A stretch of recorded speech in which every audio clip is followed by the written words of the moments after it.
11강은 이렇게 시작합니다. 미래를 잡아라. 8강, 9강, 10강에서는 과거에 대한 소망을 표현하는 방법을 배웠습니다. 11강에서는 미래에 대한 소망을 표현하는 방법을 배웁니다. 방법은 아주 간단합니다. I wish 뒤에 조동사 would를 쓰면 그걸로 땡입니다. 이렇게 방법이 쉬운데도 불구하고 미래에 대한 소망을 영어로 제대로 쓰는 학생들이 별로 없습니다. 왜냐하면 I wish 가정법 과거, I wish 가정법 과거 이런 공식을 하도 많이 듣다 보니까 오해를 하는 거죠. 여기 있는 이 과거라는 말에서 연상되는 거라고는 went, came, did, didn't, drank, sat, took, ate 이런 동사들밖에 연상이 안 된다는 겁니다. can의 과거형인 could, will의 과거형인 would도 생각할 수가 있어야 됩니다. 간단하게 정리해보면 미래에 대한 소망을 나타낼 때는 조동사 will의 과거형인 would를 I wish 뒤에 쓴다. 이것만 아시면 됩니다. 그런데 또 다른 정리 방법을 한번 생각해 봅시다. 또 다른 정리 방법은 뭐냐 하면 I hope A will do B 라는 문장에서 hope를 wish로 바꾸고 will을 would로 바꾼 것과 같다. 이렇게 정리할 수 있습니다. 마지막 두 번째 정리 내용이 좀 흥미롭죠. I hope that 절을 만드는 원리를 아신다면, 여러분이 아신다면 I wish that 절도 쉽게 만들 수가 있습니다. A 문장이요. I hope you enjoyed the party 라고 말할 때는 당신이 파티를 즐겼을 수도 있고 못 즐겼을 수도 있는데 가급적 즐긴 쪽이었으면 좋겠다. 이런 희망을 나타내는 거고요. 여기 이 hope를 만약에 wish로 바꾸면 enjoyed가 had enjoyed로 바뀌게 되고 I wish you'd enjoyed the party 이렇게 돼서 당신이 파티를 즐기지 못했다는 것은 이미 알고 있는 사실이다. 그런데 그걸 내가 유감으로 생각한다. 이 사실과는 반대로 당신이 파티를 즐겼다면 좋을 텐데 이런 뜻을 나타내게 됩니다. B 문장이요. I hope I can do it. 나는 내가 그것을 할 수 있는지 할 수 없는지 잘 모르겠는데 가급적 할 수 있는 쪽이기를 희망한다. 이런 뜻이 되고요. 여기는 hope를 wish로 바꾸고 can을 과거형인 could로 바꿔서 I wish I could do it 이렇게 말하면 나는 내가 그걸 할 수 없다는 사실을 잘 안다. 그 사실을 유감으로 생각한다. 이 사실과는 반대로 내가 그것을 할 수 있다면 좋겠다. 이런 뜻이 되는 겁니다. C 문장이요. I hope she will come to the party. 나는 그녀가 파티에 올 수도 있고 안 올 수도 있다고 생각한다. 그런데 가급적 그녀가 파티에 오면 좋겠다. 이런 뜻이 되고요. hope를 wish로 바꾸면 will은 would가 되어서 I wish you'd come to the party. 이렇게 돼가지고 나는 그녀가 파티에 올 가능성이 거의 없다는 걸 잘 안다. 그렇지만 정말 가능성이 없는 일이지만 혹시라도 그녀가 오면 좋겠다. 이런 뜻을 나타냅니다. 이제 hope라는 동사와 wish라는 동사의 의미상의 차이, 또 문법적인 동사 쓰임새의 차이를 확실히 아시겠죠? 그래서 11강에서는 남편이 앞으로, 뭐라고요? 앞으로, 미래에, 이제부터는 이런 행동을 했으면 좋겠다. 이런 문장들을 배우게 되는데요. 따라서 이 문장들은 몽땅 I wish my husband would 이렇게 시작합니다. 1번입니다. I wish my husband would quit smoking. 남편이 앞으로 담배를 끊으면 좋겠다. 이런 얘기네요. I wish my husband didn't smoke. 이렇게 하면 우리 남편이 담배를 안 피우는 사람이면 좋겠다. 이런 번역이 가능합니다. 그 말이 그 말 아니야 뭐 이렇게 생각할 수도 있겠지만 엄밀히 구분하면 아 다르고 어 다른 겁니다. 우리 남편의 현재 습관이 A라는 습관인데 그 습관이 B라면 좋겠다. A가 아니면 좋겠다. 이런 뜻을 나타낼 때는 I wish my husband did B 또는 I wish my husband didn't do A 이런 식으로 나타내야 되고 우리 남편이 앞으로 B라는 행동을 하면 좋겠다. 이럴 때는 I wish my husband would be 이렇게 해야 됩니다. 아시겠죠? 2번입니다. I wish my husband wouldn't snore. 우리 남편이 앞으로는 코를 안 골았으면 좋겠어. 이런 뜻이 됩니다. 우리 남편이 코를 아예 안 고는 사람이면 좋겠다 라고 할 때는 6강에서 공부했습니다. I wish my husband didn't snore 이렇게 하면 되고, 앞으로 코를 안 골았으면 좋겠다 라고 할 때는 wouldn't snore 이렇게 하면 됩니다. 3번과 4번에서 간단한 회화 공부 좀 하시고 5번으로 넘어가겠습니다. 남한테 어떤 행동을 부탁할 때는 Would you mind doing? 이렇게 말하고, 내가 어떤 행동을 하려고 하는데 그 행동을 허락받고자 할 때는 Would you mind if I did something? 이렇게 하면 됩니다. Can I do it? 이렇게 말하고 싶을 때 조금만 더 정중하게 말하고 싶으면 Would you mind if I do it? 또는 Would you mind if I did it? 이렇게 말하면 되고, 여기 이제 do냐 did냐 이 문제는 정식적으로다가 고리타분하게 FM으로 옛날식으로 말하려면 did 이렇게 말하면 되지만, 오늘날 대부분의 미국인들은 문법을 파괴하면서 그냥 do 이렇게 말한다. 따라서 문법 시험에는 절대 안 나온다. 이렇게 알아두시면 되겠습니다.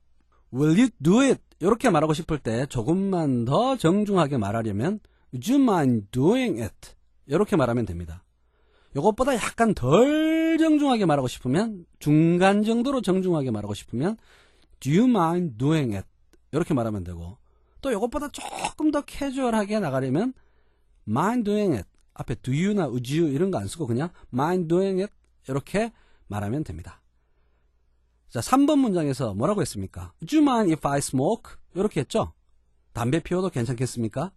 괜찮으면, 담배 피우는 걸 허락하고 싶으면 그냥 okay, no problem 이렇게 말하면 됩니다. 아유, 뭘 그런 걸 물으세요. 피우세요. 제가 지금 사장님 방을 방문한 입장인데, 손님 되는 입장인데 제가 사장님 담배 피우는 걸 가타부터 할 수 있나요? 라는 정도의 느낌일 때는 Of course not.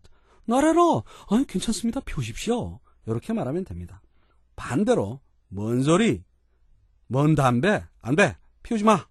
라는 생각이 속으로 드시면 I'd prefer you didn't 또는 I'd rather you didn't 이렇게 말하시면 됩니다.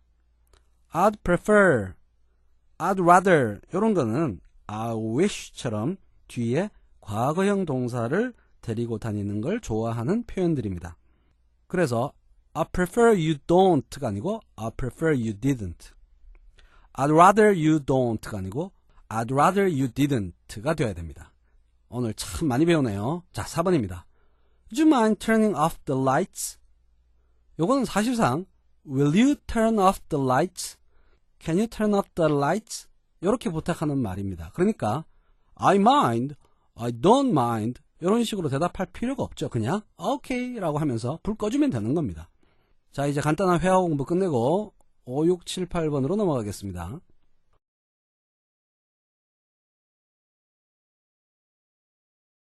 자, 이제 간단한 회화 공부 끝내고 5, 6, 7, 8번으로 넘어가겠습니다. 5번, 6번, 7번, 8번이 한꺼번에 나왔습니다. 눈에 힘을 주시고 이 네 문장을 응시해 보십시오. 세로로 응시하고 가로로 응시하고 이렇게 해보십시오. 공통점을 찾아내 보세요. 뭔가 모양이 닮았죠? 어떤 점이 닮았습니까? would 뒤에 동사가 몽땅 be more 형용사 of 이런 꼴을 취하고 있습니다. 그냥 more를 빼고 봅시다. 그러면 be supportive of, be receptive of, be respective of, be appreciative of 이런 표현들이 나옵니다. 이런 표현들이 한국 사람 기죽이는 영어 표현입니다. 이 표현을 붙잡고 비동사 뒤에 형용사가 왔고, 그래서 이 형식이고, 이 형용사가 전치사 of 플러스 명사를 데리고 다니고, 그래서 목적어를 취하는 형용사이고, 이딴 식으로 공부하면 평생 영어에 기가 죽고 영어 문법이 무서워집니다. 여러분은 이미 be afraid of 라는 표현을 아시지 않습니까? be proud of 라는 표현을 아시지 않습니까? 문법 하나도 몰라도 영화 대사에 I'm proud of you, I'm afraid of him 이런 거 나오면 알아듣지 않습니까? 그럼 이게 다 뭡니까? be proud of는 누구를 자랑스러워하다 라는 뜻의 세 단어짜리 동사입니다. 뭐라고요? 세 단어짜리 동사. take advantage of도 알고, take a look at도 알고, be interested in도 아는 여러분한테, be afraid of도 아는 여러분한테, be supportive of는 너무 쉽습니다. 세 단어짜리 support입니다. be respective of는 세 단어짜리 respect입니다. be appreciative of는 세 단어짜리 appreciate입니다. be receptive of는 세 단어짜리 receive입니다. 여기는 안 나왔지만 be understanding of 이거는 세 단어짜리 understand입니다. 너무 쉽죠? Grammar in Practice에서는 이렇게 학생들 기죽이는 영어 표현, 시험에 잘 나오는 포멀한 영어 표현들을 최대한 많이 소개할 겁니다. 일단 많이 소개해 놓고 그 권위적인 껍질들을 콱콱 벗겨가지고 아무것도 아니다. 이건 너무나 쉬운 표현이구나. 여러분이 이렇게 느낄 수 있도록 도와드릴 겁니다. 자, 어쨌든 평소에 남편이 My husband is not supportive of what I want to do. 내가 하고 싶어 하는 일에 대해서 협조적이지 않다. My husband is not receptive of what I think. 내 생각을 받아들이지를 않는다. My husband is not respective of what I feel. 내 감정을 존중해주지 않는다. My husband is not appreciative of what I do. 내가 하는 일에 감사해 하지 않는다. 이런 불만을 갖고 있던 아내가 앞으로는 남편이 이렇게 해줬으면 좋겠다 라고 남편의 어떤 미래에 할 행동들에 대한 소망을 영어로 표현한 게 5번, 6번, 7번, 8번이 되는 겁니다. 완전히 이해하셨을 테고 이제 쉽게 외울 수 있을 겁니다. 9번, 10번, 11번이 나왔는데요. 9번, 10번, 11번도 전부 비형용사 of 꼬라지를 취하는 세 단어짜리 동사들이 나왔습니다. be jealous of는 무엇을 질투하다, 질시하다라는 뜻의 세 단어짜리 동사입니다. be mindful of는 무엇에 대해서 신경 쓰다, 무엇에 대해서 괴념하다 라는 뜻의 세 단어짜리 동사입니다. be critical of는 세 단어짜리 criticize다 이렇게 생각하시면 됩니다. 9번 봅시다. I wish my husband wouldn't be so jealous of my brother.